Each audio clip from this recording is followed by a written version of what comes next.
이번에는요. 홍남기 부총리 얘기 좀 해보겠습니다. 그동안 긴급 재난지원금 문제로 여당과 대립각에 있었습니다. 그러나 결국엔 여당의 뜻대로 100% 국민에게 지급한다는 걸 동의했죠. 어제 국회에 출석해서 관련 질문을 받았는데 여전히 소신은 변하지 않았다. 이런 입장을 내놨습니다. 보시죠. 소신 접지 않은 홍남기. 그래도 70%가 맞다.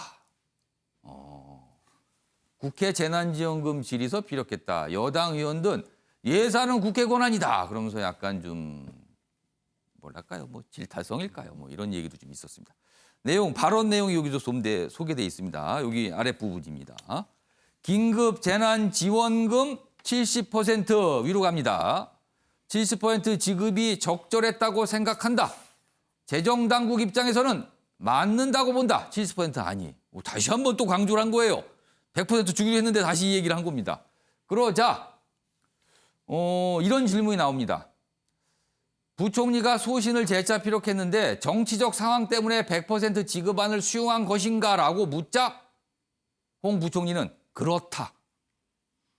여당 의원들이 듣고 가만히 있지 않았었겠는데요. 보니까 이 얘기를 했으면요. 지금 무슨 소리를 지금 와서 왜 저러는 거야 또 이랬을 것 같습니다. 지금 상황이요.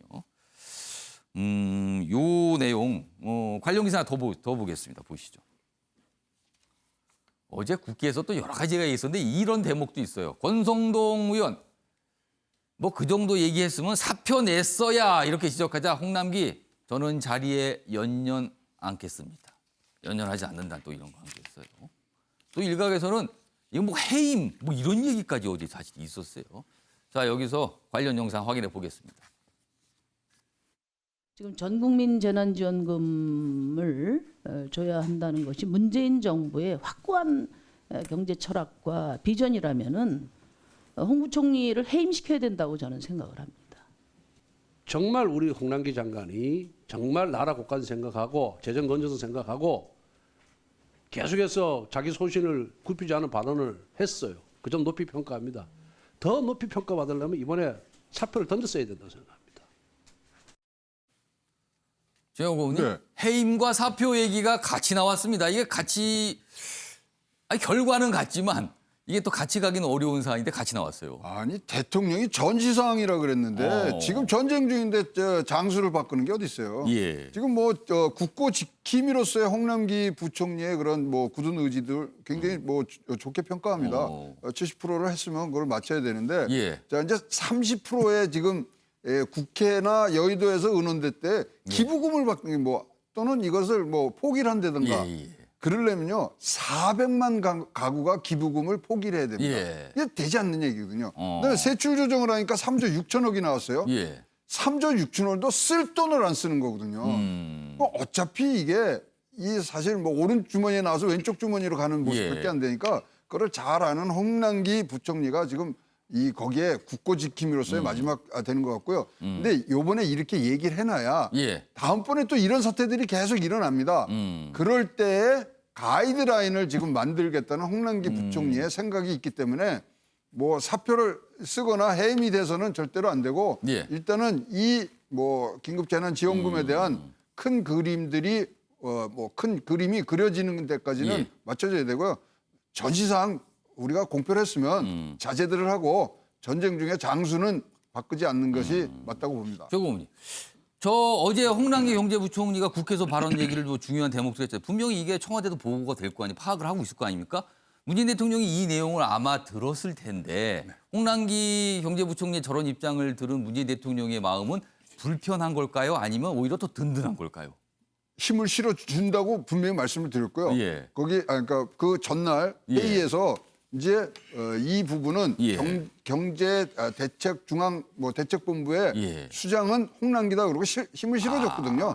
그래서 문재인 대통령이 지금 그런 힘 실어준 부분을 잘 활용을 하셔갖고 일단 지금 절대로 지금 뭐 지금 여기서 홍남기 부총리 해임하고 사표 쓰고 청문회하고 이게 말이 됩니까? 그러니까 여야 의원들도 지금 뭐 20대 마지막에 지금 뭐 정제되지 않은 말씀을 하시는데 힘을 합쳐 주셔야죠. 하긴 뭐 대통령이 그렇게까지 얘기한 건 어느 정도 신뢰를 줬다라고 좀 그렇습니다. 판단하고 있습니다. 지금 언론들은요. 관련 기사가 있습니다. 어제 또 이런 얘기가 나왔어요. 국회에서. 보이시죠. 홍남기 난 재난지원금 안 받겠다. 공무원은 자발적으로 이렇게 얘기를 합니다. 경제수장이 이렇게 얘기를 했어요. 그러면은 공무원들 마음껏 주문하라던 상관 식당에서 나는 짜장 하는 거와 같다. 이렇게 또 비유가 나옵니다, 지금. 그러니까 공무원들 입장에서 굉장히 부담을 느낀다는 거죠. 아, 이거 안 받겠다고 얘기를 해야 되나 보다. 이렇게. 통합당, 정부 여당이 분위기 조성, 공무원 기업들 기부금, 그러니까 압박감 느낄 수도 있다. 뭐 이런 또 지적도 나오고 있습니다. 자, 이게 어제 이 대목이 있었습니다. 확인해 보겠습니다. 우리 부총리께서는 100만 원 받으실 거예요? 아, 당연히 뭐 저는 예? 받지 않을 겁니다. 그 우리 문재인 대통령께서는 어떻게 하십니까? 뭐 그건 제가 확인해 드릴 수 없는데요. 예. 뭐 저부터는 일단 받지 않고요. 네. 그런 상황이 또 온다면 100%또 지급해야 될 거 아니에요, 그죠? 만에 물론이죠. 하나 지원 예. 금액이 다시 예. 논의된다면 저는 여러 가지 상황으로 봐서 100%보다는 예. 이렇게 좋아요. 맞게끔 맞춰 선거가 주는 것이 맞지 끝났기 때문에 자, 정관수장님. 경제수장이 저 정도까지 얘기했으니까 공무원들부터 아마 이 자발적 기부에 참여할 것 같아요, 지금 분위기는요. 저는 이제 저런 문제가 정치권이라든가 예. 관료 이런 데서 입장이 나오는 게 저는 바람직하지 않다고 봅니다. 그러니까 자발이라는 거는 그야말로 시민 정신에 맡겨야 되는 거거든요. 예. 마치 저렇게 돼버리면 실질적으로 자발적으로 하고 싶은 사람도 꺼리낄 수밖에 없는 상황이 오히려 조성될 수가 굉장히 있다는 좀 이상하게 것이죠. 보일 수도 그러니까 있다. 저런 것을 하나의 정치화하고 정치 예. 쟁점화하는 것은 저는 굉장히 바람직하지 않다고 봅니다. 저는 홍남기 부총리의 입장은 나름대로 이해를 합니다. 예. 재정에 오랫동안 했던 관료로서 예. 뭐 당연히 그 어떤 재정의 중요성을 아는 예. 측면에서 향후 전개될 수 있는 빈번한 어떤 이런 일들에 대해서 사전에 어떤 뭐 자기 가이드라인을 제시할 필요가 있다라는 예. 측면에서 저는 얘기한 거로 이해가 됩니다. 예. 물론 그 부분에 대해서는 청와대에 나름대로 뭐 교감도 좀 있으시라 보는데 예. 그러나 어차피 이게 결정된 사안입니다. 그렇고 지난번에 또 정세균 총리가 이 문제에 대해서 분명히 지적도 했기 때문에 예. 그 이후에는 완보이스로 가는 게 저는 맞다고 봅니다. 당장 오늘 그 국회 본회의에서로서 이 문제는 뭐 4인 가구 기준으로 모든 국민에게 주는 걸로 결정이 난 겁니다. 그러니까 그 부분에 대해서 자기의 소신과 여차 이런 얘기들이 저는 추후에는 나오지 않았으면 좋겠다. 예. 지금까지 자기의 입장과 소신을 분명히 전달했기 때문에라는 생각이 들고 예. 그리고 왜 100%라는 데 대해서 여러 가지 그동안의 진행 과정이 있습니다만 예. 저는 이번에는 100%를 해야 된다는 것이 뭐 여러 얘기는 그동안 예. 했습니다. 뭐 시간과 예. 뭐 신속 여러 가지 있습니다만 저는 이게 예를 들면 70대 30으로 나눴을 경우에 결국엔 이게 한 4조 원 정도가 소요되는 문제인데 이것 때문에 어떤 국민적인 갈등과 분열이 굉장히 부채질 겁니다. 예. 그리고 30%에 해당되는 사람들은 예를 들면 세금을 더 많이 냈는데 예. 왜 이 문제에 대해서 자기는 이중차별이 되느냐. 그러니까 영원한 어떤 갈등 구조 속에 빠져들 예. 수가 있다라고 저는 봅니다. 그리고 예. 받은 자와 안 받은 자. 어. 국가가 적어도 정치권에서 정책을 예. 펼 때 국민 통합이라든가 이런 측면에서는 그렇게 가서는 안 되는 것이죠.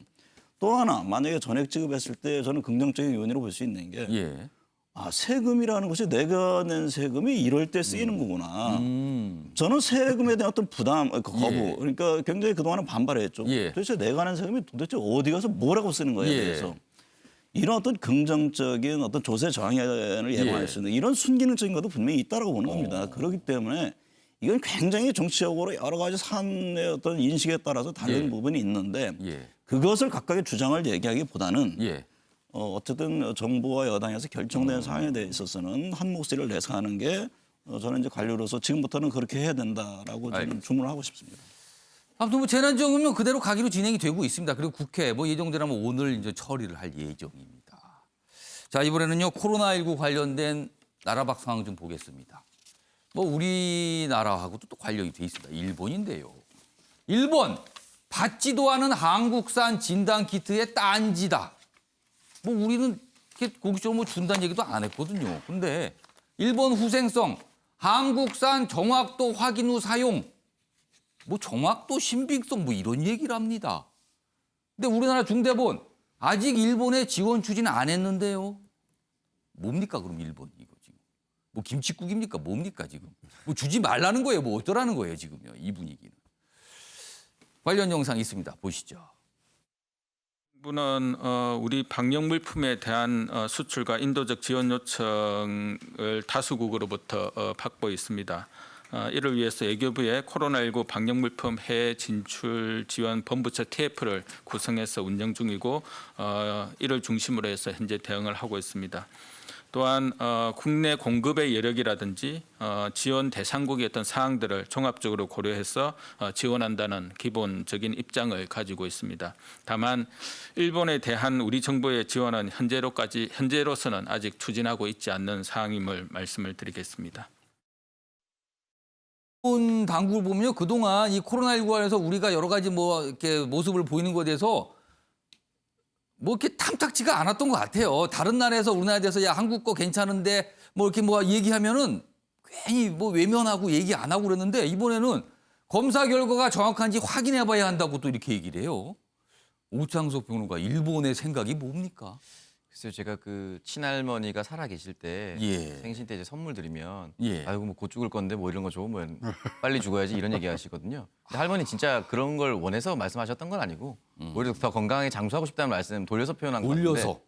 일본도 비슷하지 않을까라는 생각이 좀 돌려서 듭니다. 얘기한 거예요, 그럼? 네, 그래서 사실 더 한국 거 받고 싶다는 얘기를 먼저 한 것이 아닌가라는 생각이 뜬금없이 사실은 뭐 수출이 확정됐다 이런 얘기도 없이 아니에요, 그런 것도. 네, 그런 것도 없이 그냥 먼저 저렇게 얘기를 해버렸거든요. 근데 지금 보면 계속 앞 밑줄 자락에도 속보가 나고 있는데 유럽 항공안전청에서 대한민국을 이제 코로나 고위험군에서 해제시켰습니다. 가장 안전하고 가장 진단이 잘 되고 있는 나라거든요. 요즘에 우리나라가 들어갈 수 있는 나라가 늘고 있어요, 네, 지금. 그러다 보면 사실은 일본도 알 거예요. 예. 가장 한국을 믿을 수 있다는 거. 근데 저렇게 진단 키트에 딴지를 걸었다는 것 자체가 예. 우리 여기 있어라고 얘기를 하면서 너네 진단 키트 필요해. 조금 잘 줘라는 표현이 아닌가라고 좀 애둘러 표현한 것 같습니다. 네. 뭐 일각에서는 일본 집권 여당이 지지층을 이렇게 보면서 눈치를 보면서 그래서 이렇게 얘기하는 거 아니냐. 뭐 이런 분석도 일부 뭐 담겨 있긴 합니다. 근데 최영구 의원님. 진단 키트가 막 들어가잖아요. 예. 그러면 확진자가 막 늘어날 수밖에 없습니다. 그럴 지금, 가능성이 있죠. 그렇다면 지금 일본이 제일 걱정하는 건 의료 체계 붕괴거든요. 예. 저거를 맞을 수 있는 지금 체계가 안 돼 있어요. 따라서 이제 그런 거에 대한 지금 이 앞에 보호막 치는 또 확진자 늘어나면 이게 감당 못하는데라는 생각. 그럼요. 우리나라 드라이브스루 전 세계에서 칭찬하잖아요. 예. 일본은 유독 이거 뭐 이 별로 굳이. 효과 없다. 이렇게 또 폄하하고 있거든요. 그래서 우리 평론가님이 얘기한 것처럼 받고 싶은데 예. 비빌 언덕을 좀 마련해 줘. 이러는 러브콜인 것 같습니다. 그럼 뭐 우리 당국은 뭐 우리 아직 뭐 생각 없는데요. 왜 그러세요? 약간 이런 입장으로 저는 갔습니다. 일본 제가 보기에 정치적 예. 관리의 후진성 문제입니다. 그러니까 일본 국민들과는 저는 분명히 갭이 있다고 봅니다. 예. 그러니까 제대로 상황 파악을 안 하고 제대로 끌고 가지 못하고 있는 것이죠. 그러니까 지금 코로나 문제에 대해서는 저렇게 당리당략이라든가 어떤 자존심 이걸 내세울 상황이 아니죠. 예. 지금 국민들의 생명 자체가 지금 굉장히 위협받고 그렇죠. 있는데 저는 내가 보기에 앞으로 일본 국민들이 굉장히 순종적이잖아요. 예. 그런 어떤 지도 체계 자체에도 상당히 변화를 줄 수 있는 대목이라고 저는 봅니다. 알겠습니다. 아무튼 뭐 묘한 모습이었습니다. 지금요. 다음 기사입니다. 중국 당국이 퍼나른 가짜 뉴스에 한 미국 여성의 삶이 무너졌다. 이 가짜 뉴스는 미군이 중국에 코로나를 전파했다. 뭐 이런 내용을 담은 가짜 뉴스인데요. 여기 보면 미국 언론이 이 당사자, 지금 굉장히 억울한 당사자를 인터뷰했는데 중국 발언이라는 오명을 벗으려 앞다퉈 중국 언론들이 보도했습니다. 그런데 이 시작점은 미국 내 한 유튜버가 또 이런 류의 얘기를 하는데 이걸 그대로 또 중국 당국이 인용해서 보도를 한 거거든요. 여기 보면 베나 씨라는 여성분인데 우한 체육대회 출전을 지난해 10월에 한 게 화근이 된 겁니다. 신상정보 유출에 살해 협박까지 받고 있대요. 지금 여기 보면 터무니없는 음모론이 퍼지는데 결정적 역할을 한 거는 미국의 유튜버였습니다. 거기서 나왔고 이거를 팬데믹 발언지라는 꼬리표를 떼어내려 애쓰던 중국 당국이 받아서 아주 대대적으로 알린 겁니다. 그래서 엉뚱하게 피해를 보고 있다는 겁니다. 지금요. 최인정 변호사, 이거는 문제가 좀 되네요. 심각하네요. 이거는. 사실 그 처음에 코로나19를 우한 폐렴이라고 했었지 않습니까? 예. 결국 미국 같은 경우에는 이것이 중국의 어떤 문제가 있었고 특히 예. 중국의 어떤 그 우한 지역에 있는 어떤 연구소에서 나오지 않았냐 이런 얘기가 있으면서 문제가 됐는데 문제는 결국은 오히려 나중에는 처음엔 중국이 문제가 됐다가 미국에서 더 많은 문제가 되니까 예. 이제는 거꾸로 중국이 수세에서 공세로 나오면서 이런 일이 벌어진 것 같은데요. 사실 최근 같은 경우에 인도라든가 미국의 일부 주 같은 예. 경우에는 중국을 상대로서 손해배상 청구 소송을 하고 있지 않습니까? 그럴 정도로 전 세계적으로는 이것이 중국에서 발현될 가능성이 현실적으로 그게 과학적으로 입증됐다라고 예. 하는데 이것을 정치화한다는 것이 황당하고 그 가운데서 예. 막 고래 싸움에 새우 등 터진 게 바로 이 사건이 아닌가 생각합니다. 아니 더 좀 이게 말도 안 되는 건요. 이 여성분은요 무슨 확진을 받지도 않았고요. 증상도 없었습니다. 멀쩡한 사람입니다. 그냥 아무것도 관련도 없는데. 근데 갑자기 우한 체육대회를 갔다 왔다는 이유만으로 이렇게 돼버린 겁니다. 그리고 중국이 뭔가를 계속 이거를 강조하는 듯한 모습을 보여줘서 이게 큰 논란으로 지금 미국에서는 벌어지고 있다고 합니다. 요 내용 오늘 뭐 몇몇 언론에 좀 소개가 돼 있습니다. 시간이 다 돼서 평론의 시간이 좀 안 나오겠습니다. 알겠습니다. 자, 마무리하겠습니다. 총선을 치른 지 딱 2주가 지났습니다. 그런데 그 뒤에 펼쳐진 광경들이요. 한마디로 가관입니다. 여당에선 총선 전 같았으면 큰 파장이 났을 추문과 의혹이 뒤늦게 나오고 있고요. 야당은요. 마치 콩가루 정당이 된 듯합니다. 이 꼴을 보려고 그 많은 국민들이 마스크 쓰고 어렵게 투표장에 간 건 아닐 텐데 말입니다. 이젠 좀 달라질 때도 된 거 아닌지 모르겠습니다. 아침엔 매일경제 오늘은 여기서 마치겠습니다.